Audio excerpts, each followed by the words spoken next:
everybody. Welcome to another podcast of Nueva Mentality. Today, I'm with Andres Rivera, longtime friend. He's also the owner of Cypress Creek Driving School. And today, we're going to talk a little bit about fatherhood.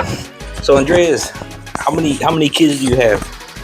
I have four kids total.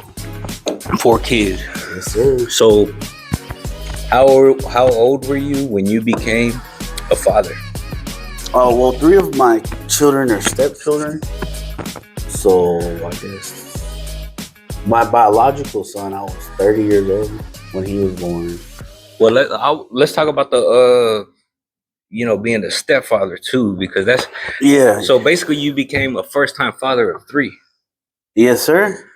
Yeah. So how old were you when that? That's what I'm trying to make the math. I believe I was 28. 28. Maybe, yeah, 20 something. And how were you able to handle it for the first time? Was it easy? Was it hard? Was it challenging? Was it what? All of those questions.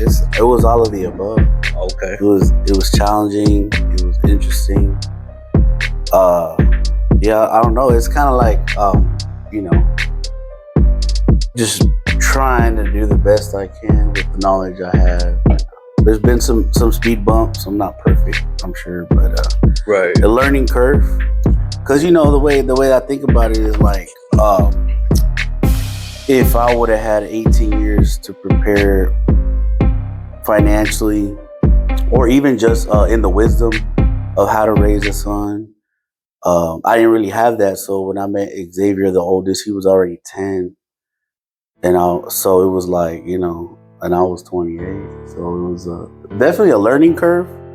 But yeah, it's been good. So he was 10 years old, and then the next boy was how he was old? 8 years old. 8 years old. And the youngest? She was 2 or 3. Oh, baby. Yeah, she's little. So also, whenever they came into your life, they were still kids. They hadn't even hit teenage years yet. Yeah, correct. So whenever you had the oldest at 10, there was I guess a positive question to ask was, did you find it rewarding? Yeah, it was rewarding. I guess at the time I didn't understand how rewarding it was. Now that I look back at it now, because I was not at the same maturity level, and I had never experienced fatherhood myself, and so I was kind of thinking like, I didn't really realize the importance of my role in their lives at the time. But now I look back and I'm like, okay, like if I go back in time, maybe I would have, if I could have, right, done things. If you realize how long you were going to be in the picture. Yeah. So it's just a learning curve for sure. But no, it's been real rewarding. I think it's really rewarding now, today, present time. So present time, what are their ages now? 18, 15, and 10. Okay, so they're getting older. Yeah. Okay, so you were 28, and you took on 3 of your stepkids, and then your son came along, your biological son. So yeah. How old were you when he was born? I was 30 years old. 30 years old? Mm-hmm. And how did you feel having your first biological son? It was eye-opening. It was definitely life-changing. I think there's a new sense of responsibility and a different view on life. And once you... In a good way? Yeah, in a good way. Yeah, once you see the baby and hold it, it's like, the way I am, it takes me a couple, hours, weeks, months sometimes to soak it all in. Yeah. I'm thinking man, I'm a dad, Right. It took a while to kick in. How long did it take to kick in? I can't remember how long. And then, when they're babies, you feel like they're fragile. So you're scared to hold them, you don't want to drop them. But how old was he? He was bigger. He was maybe, I don't want to say it took a whole year, because I still help change diapers and whatnot, right? But he was more of like there was no emotional connection for sure. Okay. Other than I knew that my son was, there, and I'd see him and hold him. But it wasn't like, it was just, I don't know. It was delayed, like you said.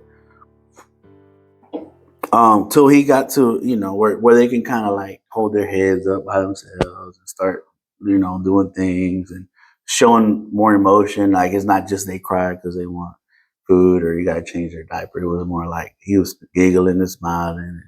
It was just, yeah. Well, before we got to the part where his personality started showing, I remember you telling me that whenever he was born, that you and your wife experienced a scary moment. Yeah. His delivery was, I guess, complicated. They had to break. I forget if it was his arm or his collarbone. One of them. I think it was his arm. To get him out, basically the doctor.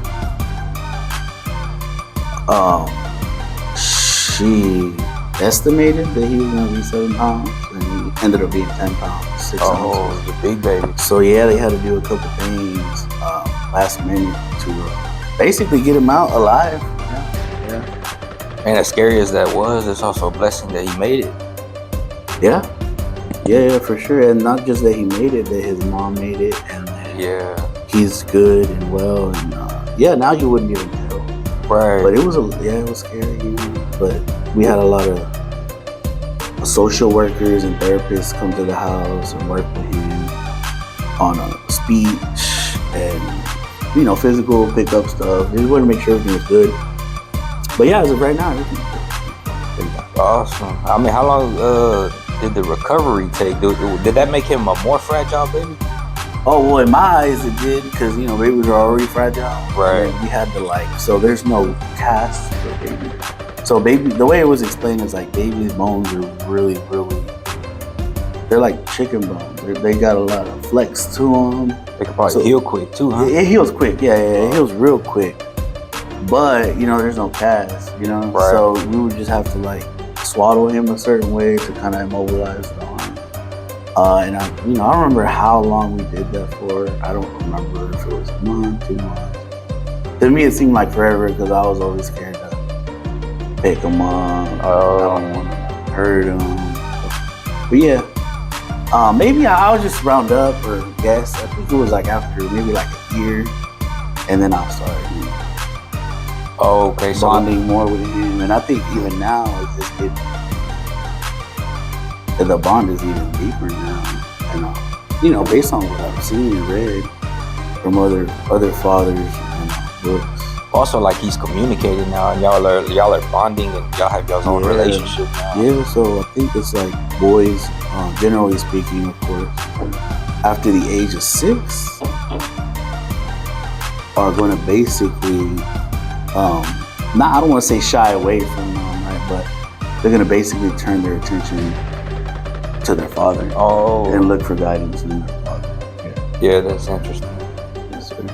I would, man. You kind of put me without words because I wanted.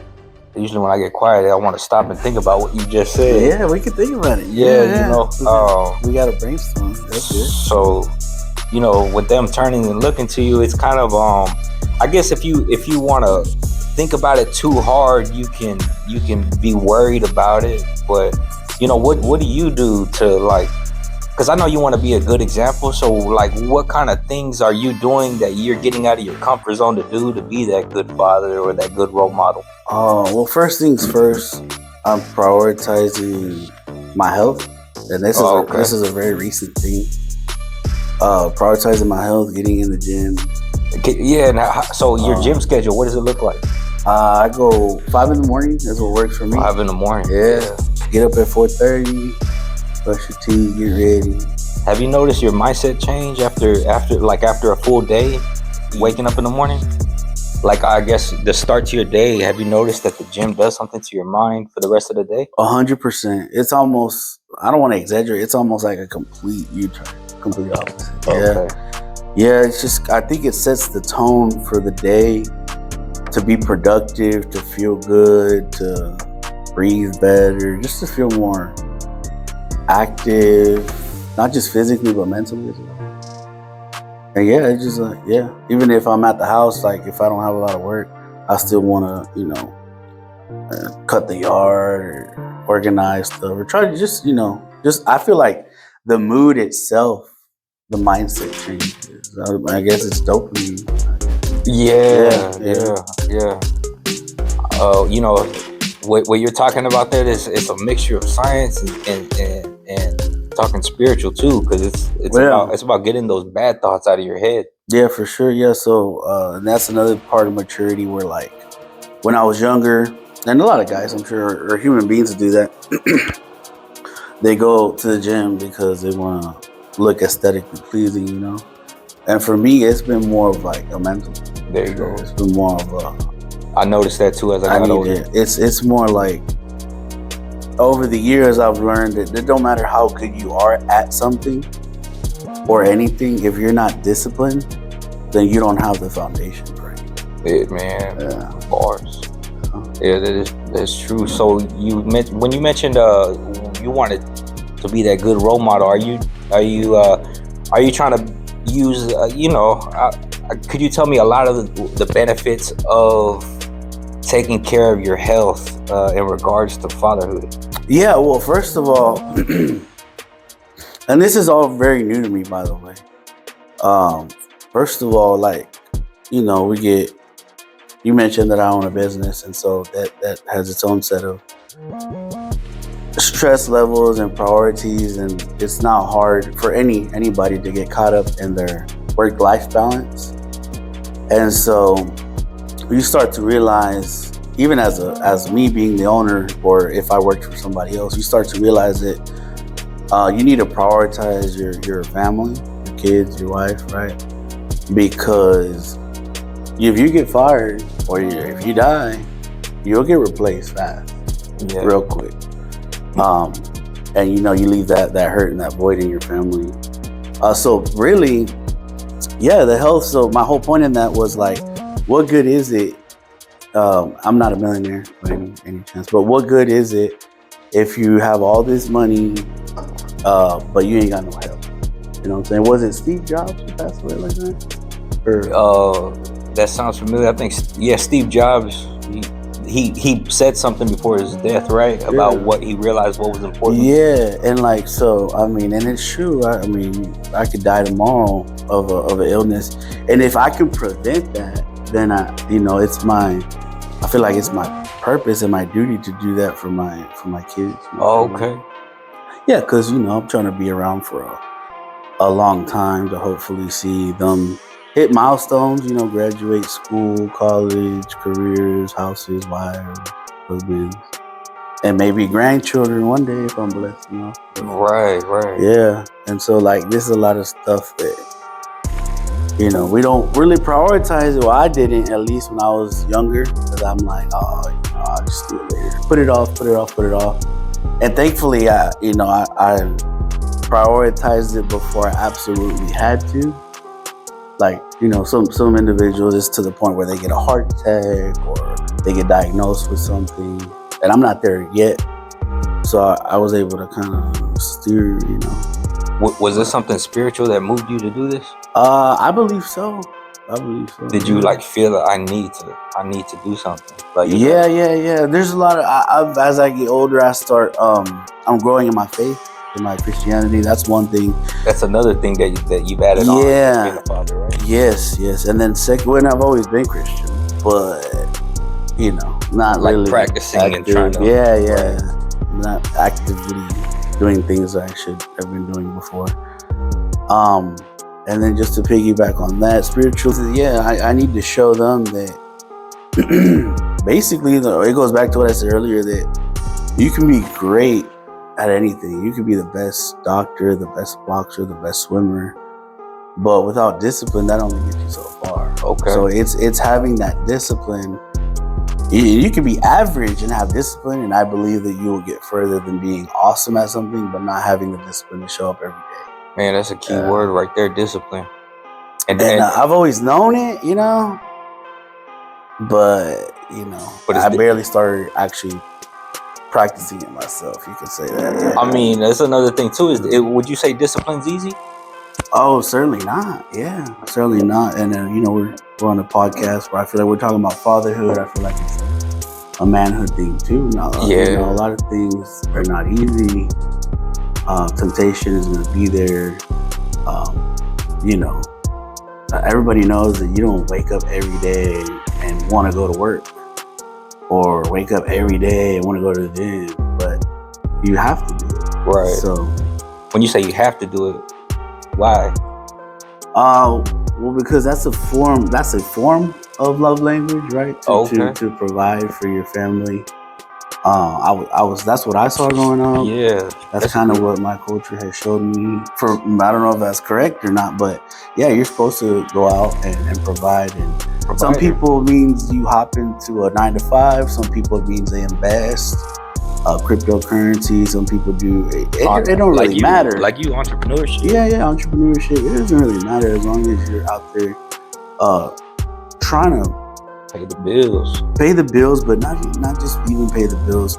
Try to break generational curses is one, and then 2, try to build generational wealth so that one day your grandchildren will have it easier than you do.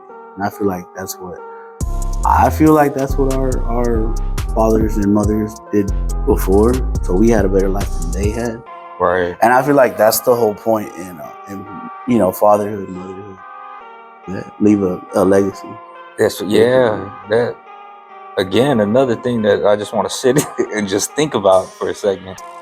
You know what I mean? Because just hearing you talk, it makes me think like it's interesting to hear that us men, while we're living, especially when you become a father, like your purpose for living, it completely changes. But at the end of the day, it's still purposeful. Being a father is purposeful. Yeah. I believe, and I've before I was a father myself, I would always hear the saying like you don't know, you won't know until they're here, and I always thought like, oh, that's so cliche. And then say that one more time. So like people would always say like, oh yeah, you wouldn't know like what it feels like, you wouldn't know the love, you wouldn't know what it drives you to do or how it drives you to change until you have your own kid. And I always thought it was so cliche because so many people say it, but then it happened, right? And I was like, oh, like this is what they mean, with the goods and bads, right? Pros and cons, mainly pros, right? I guess one of the cons that probably I'm just gonna keep it raw because this is a podcast. One of the cons, probably the only con of fatherhood that I experience or have experienced or am experiencing is it came with a lot of a big weight of responsibility. So like before, I guess I didn't really realize like if I slacked off, whether it be at work or lost my job or went out, had too much alcohol and I was hungover, stuff like that. The consequences weren't that bad. And then now, before fatherhood, and then now, those consequences are horrible because now I am pulling time and energy away from my son or my family, right? In this case, our kids, right? To try to recover from basically a toxin that after my research is doing no good for you. This has zero health benefits for you. It's a distraction. The older I get and the more I grow in my faith, it's a distraction. If and it's nothing against. I'm not saying that you can't drink. I will still drink socially, but if you're doing that every weekend or all the time, if that's your outlet, it's a distraction at that point. You're not gonna get. Besides you probably not getting into heaven. But you're gonna spend your money, on that instead of potentially, buying a new pair of shoes for your kid, more food on the table, better quality of life, So your priorities really begin to change a lot when you become a father in general. You start thinking about, the future and what if this and what if that and what if I die tomorrow, and you just try to align everything and prepare everything for the future. So some of the things that I wanted to branch off was, I'm gonna say it out loud so I can remember it in my memory. You mentioned alcohol. You mentioned the weight of responsibility. And you also mentioned that, when you drink the next day, you're trying to recover and you're taking out time. And I guess the reason why I'm bringing up those three things is because when you experience fatherhood, as your responsibility increased and the demand for your time increased, to where, so we might have been drinking to cope for all we know. Yeah, but that's definitely what it. Oh, in my case, that's definitely right. And then now we're trying to take that out of our lives, and the responsibility has gone up. Yeah, and that's just part of. I don't. In my case, I feel like fatherhood was a big part of it. I'm sure there's men and women out there who don't even have kids who were able to realize it for different reasons. That this is just a distraction. This is not good for me. This is unhealthy. This is doesn't serve any benefits once at all, really. Or you're mentioning alcohol. Yeah, alcohol. Or any vice, really, for that matter. Right. Drugs, alcohol, pornography. Yeah. Some people's vices are gambling. Mm-hmm. You're spending that money. You're not always gonna win. Some people lose houses over gambling addictions. Any vice, really. So, at one point, they gotta understand that they're no longer having fun. They are self-medicating. Oh, okay. That's one. So if you don't realize that you have a problem, if you still think you're having fun, then you're not gonna fix anything. Right? That's the first step. So once you realize that you have an issue, from a human being standpoint, you could go to the I don't think I drank. I didn't drink a lot, like in the sense of every day or I needed it, but when I drink, and I still now sometimes. Right. If I'm being honest, this is what it's for. If I drink now, it gets to a point where like I can drink 2 drinks and stop, but once I hit 3, 4, 5, then it slowly keeps going. And since I know that, I just try to refrain from it as a whole, right? Right. I know myself, But like I said before, so from the human standpoint, there's programs of like Alcohol Anonymous, AA. Mm-hmm. Surround yourself. That's a big one that we tell our kids. This, don't hang out with losers because you'll eventually be a loser. Don't hang out with gangsters. You'll eventually be a gangster. So now you start to realize that you want at your table. Of course, you have these core friends who are always going to be your friends no matter what, right? But there has to be balance as well and stuff like that. Yeah. So now, and then not to cut you off, and then spiritually, because some people just cannot break addictions by themselves in a human manner. But spiritually, the Bible, the scriptures have helped a lot with that as well. Okay. Yeah. Interesting. So you mentioned going deeper into your faith. Yeah. It's helping. 100%. Yeah. So it's and mixed with, you're also on a health journey. Yeah.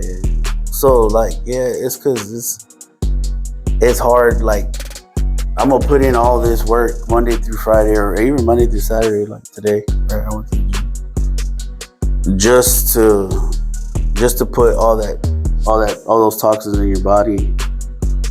And it's not even the calories. I mean, that is a factor, your calories, but then your liver starts working sluggish, which is designed to release toxins. Monday comes around. If I even go to the gym, then I'm not gonna hit it hard. Right. It's just I'm not saying I would still drink, and I'm not judging anybody that does drink. But yeah, I mean, if it's a special occasion, right. 100%. Yeah, social events. Yeah.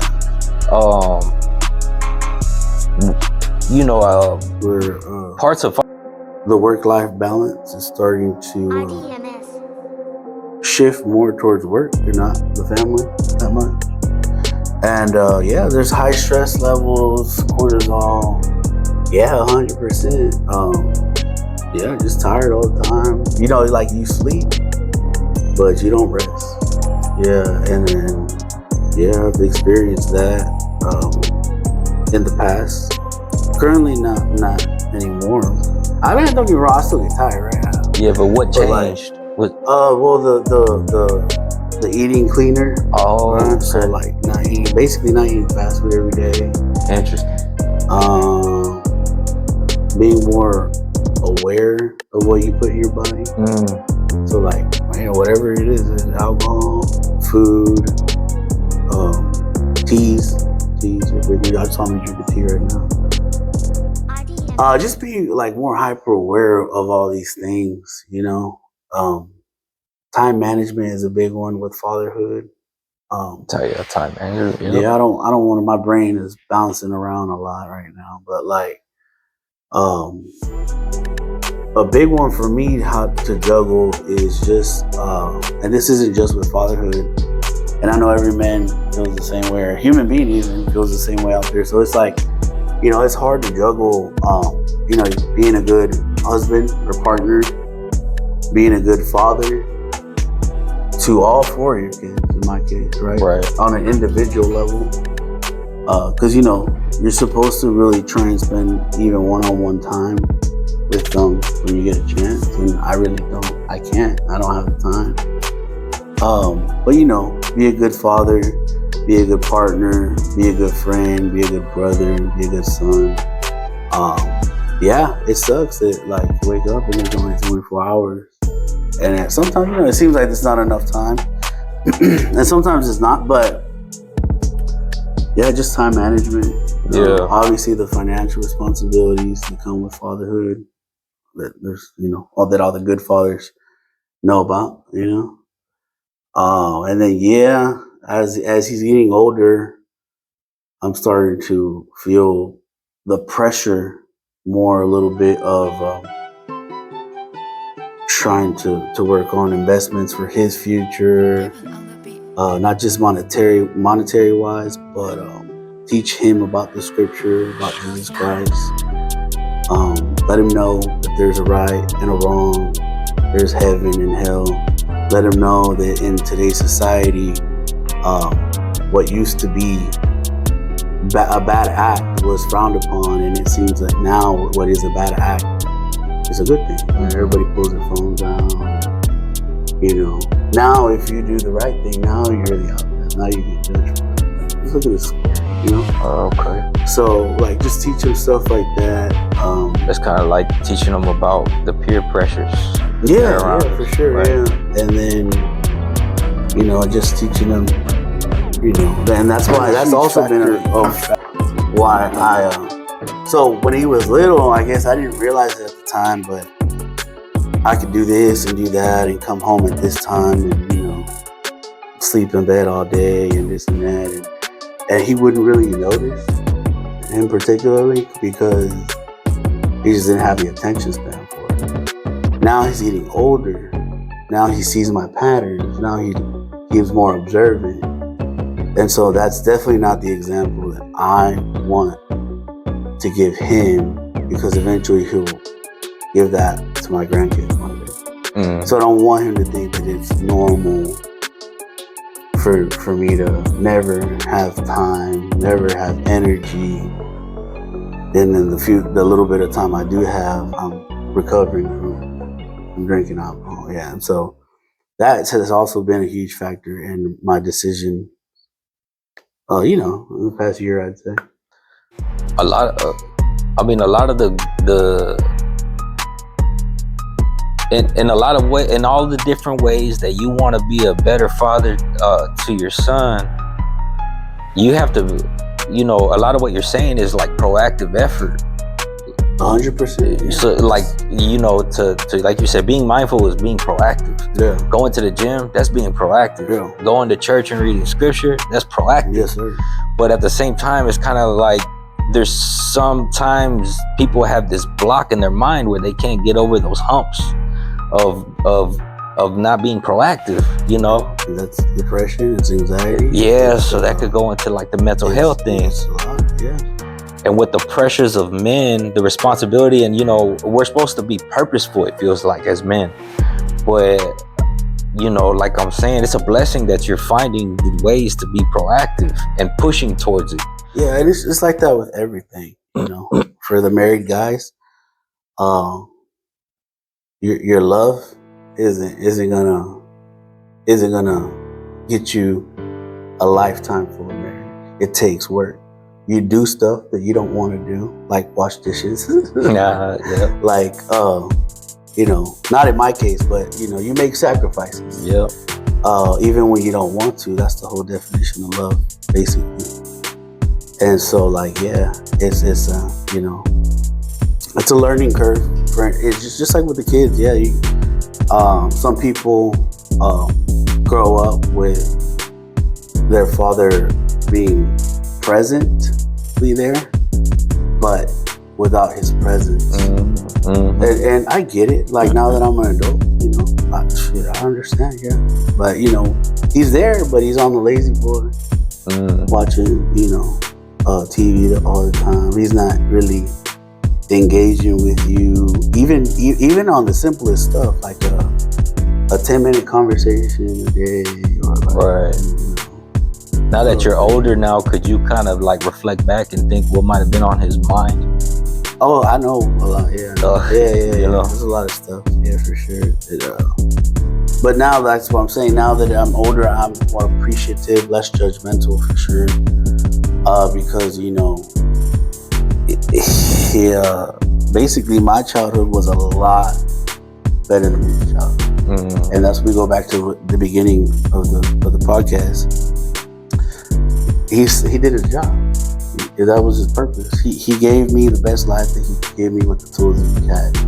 Yeah. At the time, and that's what I'm doing to my kid. I don't know. I hope not, but maybe my son one day will be like the same. He might think the same thing as me, you know, because he grew up a little bit more privileged than I did, with better tools, and he might be like, "Whoa, why did my dad do this?" You know, right, but right. Because of me, not completely because of me, right? But you now have the tools to be a better father than I was. Right. Yeah. And with that being said, you know, being imperfect humans, you know, I feel like it's good for men to give themselves a little grace, because I'm sure no matter how good of a father you are, the kids are gonna grow up and they're gonna tell us what we did wrong.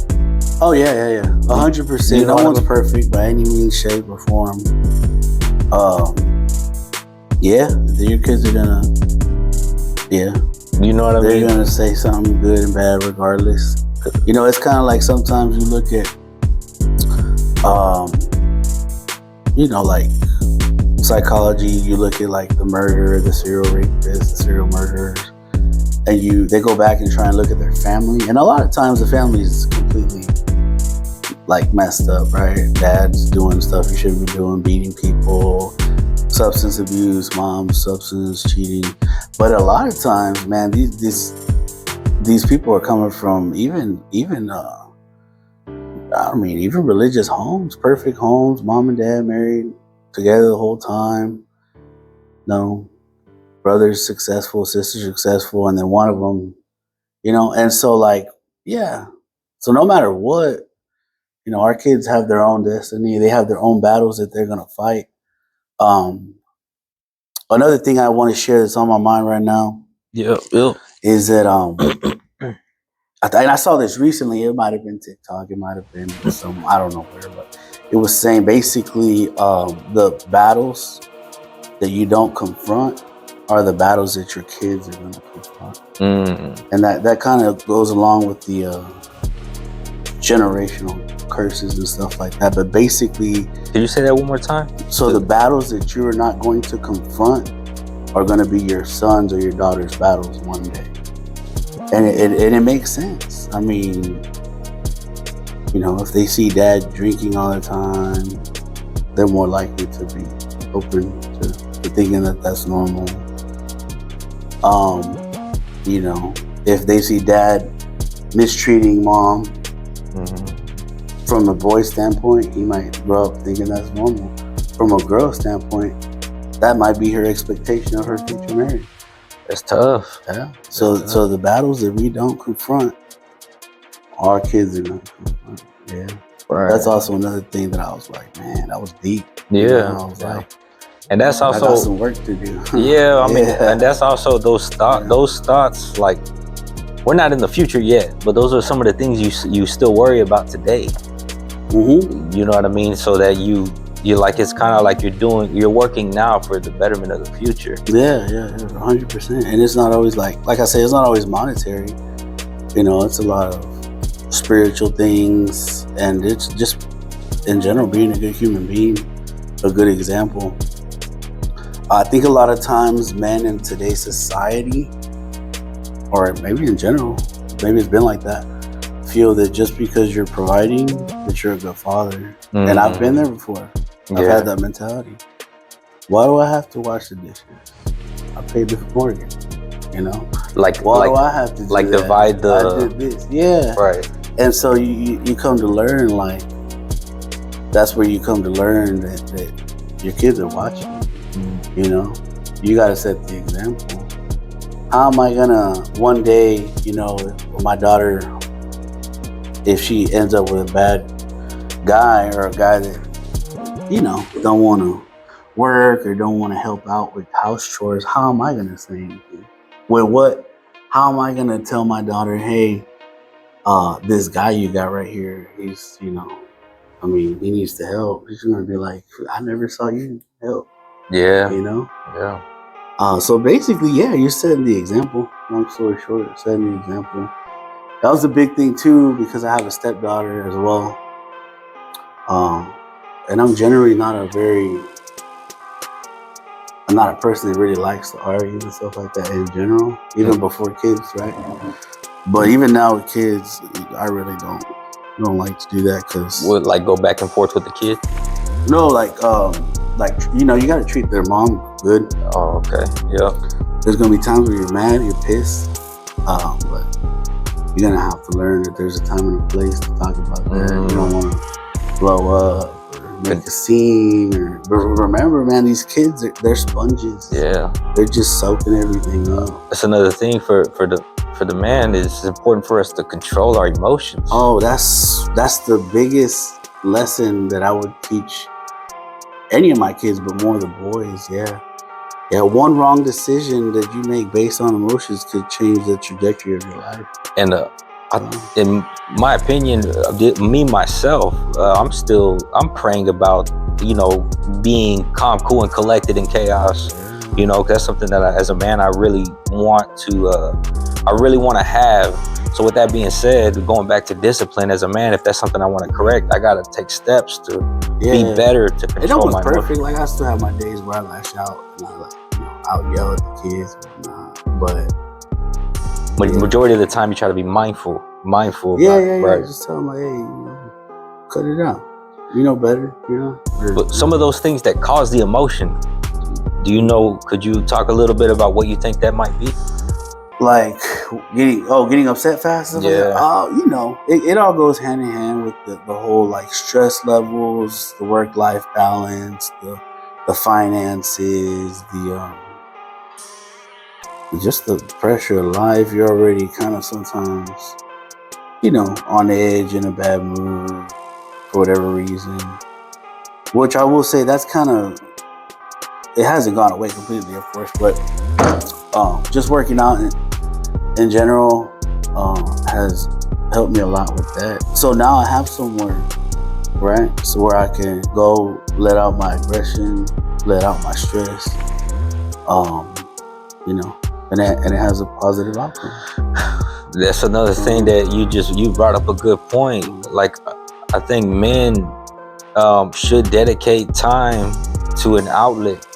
Yeah. I think every human being should. But with men, we have all that aggression. Yeah. There's also reasons why men don't have an outlet, and that could be because just, you know, the time demanded on you is intense. You know, you just can't really find it. Yeah. But I like you said, like, I'm able to release the tension that I have. And then before you were not, during the times that you were not going to the gym, like where was that energy going? It was going into alcohol. Yeah, it was going into other things. Wow. Yeah. They had no positive benefit for me. Interesting. Yeah. I mean, the night was great, right? Obviously. It was eccentric. The problems went away. Problems went away. Right. For 2, 3, 4, 5, 6, 8 hours. And then next day, reality hits you in the chest. Yeah.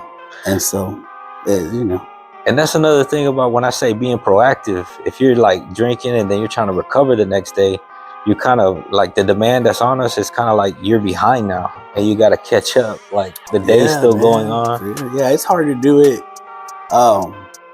without, indulging in those vices like that. It's hard to do it like that. Another vice I had was eating more than I should. There's a proper word for it. It starts with a B. You talking about like gluttony? I think so. Yeah. So I mean, I struggle with that too. I'm getting under control as well, but just get stressed out, eat, reward myself, eat, everything, eat, and so that itself has its own set of consequences. Everything in excess is bad for you. Right. You drink too much water, you can die. Yeah, there's a lot of that. Just everything in excess, you got to learn how to. With that being said, it also kind of tells me, like for example, you were looking for food, so you created this reward system, and then you kind of changed your pattern, so you like rewired your brain. Yeah, you have to. That seems, rewiring the brain is also the science behind the spiritual change. Oh yeah, 100% on that. Yeah, right. Another thing, a lot of what you're saying, it kind of makes me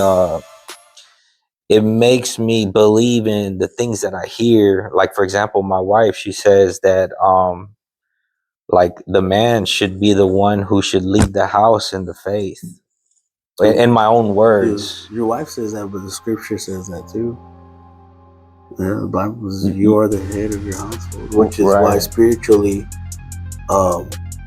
men come under attack more by the devil. Mm-hmm. Because just like anything else, you kill the king, you kill the head of the household, and the foundation is gone now.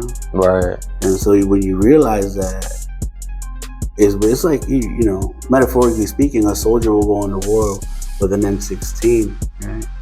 And so spiritually, if you're out here like me, indulging in vices and stuff like that, and you don't really even think there's a spiritual warfare going on, and you're done for, man. It's like sending a soldier to a war with nothing, not even a knife, nothing.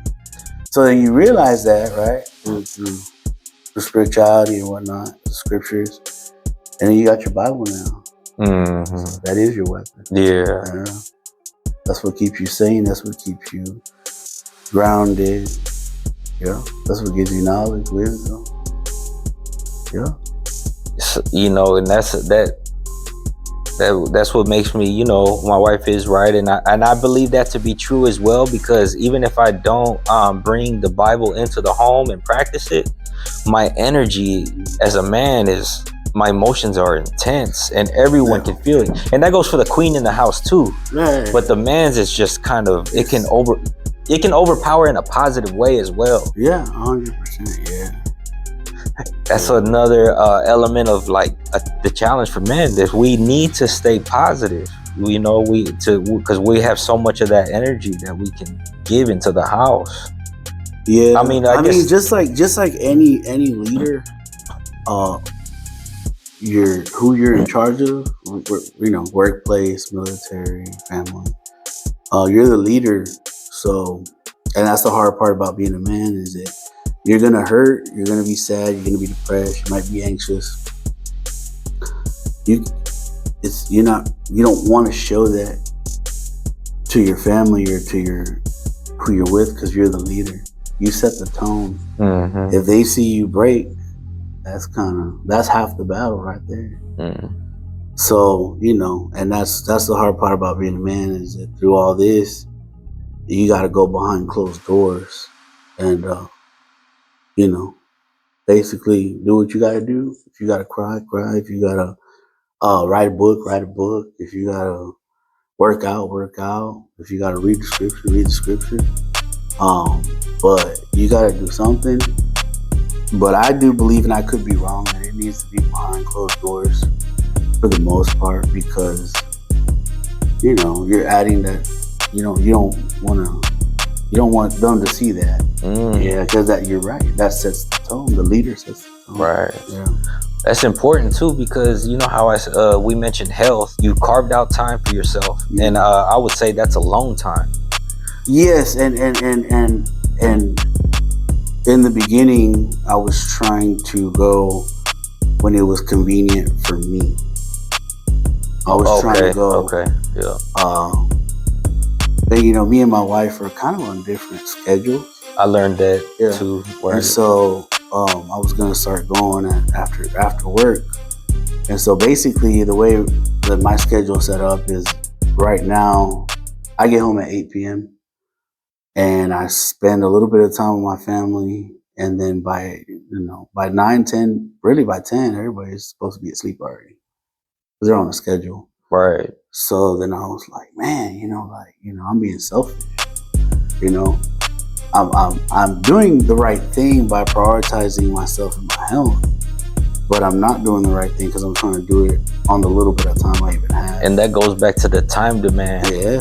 That's on us, right? And or so, that's on you. I had to experiment. Obviously I have duties I have to do in the morning, take my kids to school and whatnot. But yeah, I experimented with time, and then I found out through trial and error that 5 works best for me. What's that? 5 a.m. works best for me. 5 a.m. Yeah. Oh, okay. Yeah, that's because I'm not taking time away from my family. They're still either sleeping or, in my wife's case, on her way to work when I'm doing it. Right. And so yeah, time management is a huge thing. Interesting. I'm like I said, we're gonna have to do a part 2, part 3, part 4. Yeah, we can. We're diving in a lot. And I feel like that thinks the way that I think. I could have been an astronaut. I could have been a doctor. I could have been Chris Kyle. Man, I could have been a loser, even a drug addict. Your choice, free will. But as long as at the end of the day I was a good father and I set a good example, that's really all that matters to me, to be honest. Yeah, that's just really what it is. It's been the best thing that's happened to me personally. Yeah, that's it. Keep it short and sweet. That's the best thing that's happened to me. There's a lot of things that I feel like successful in, but none has been as rewarding as being a dad. Oh man, that's awesome. Yeah, that's a good topic for part 2. Talk about in all the different ways that you've changed.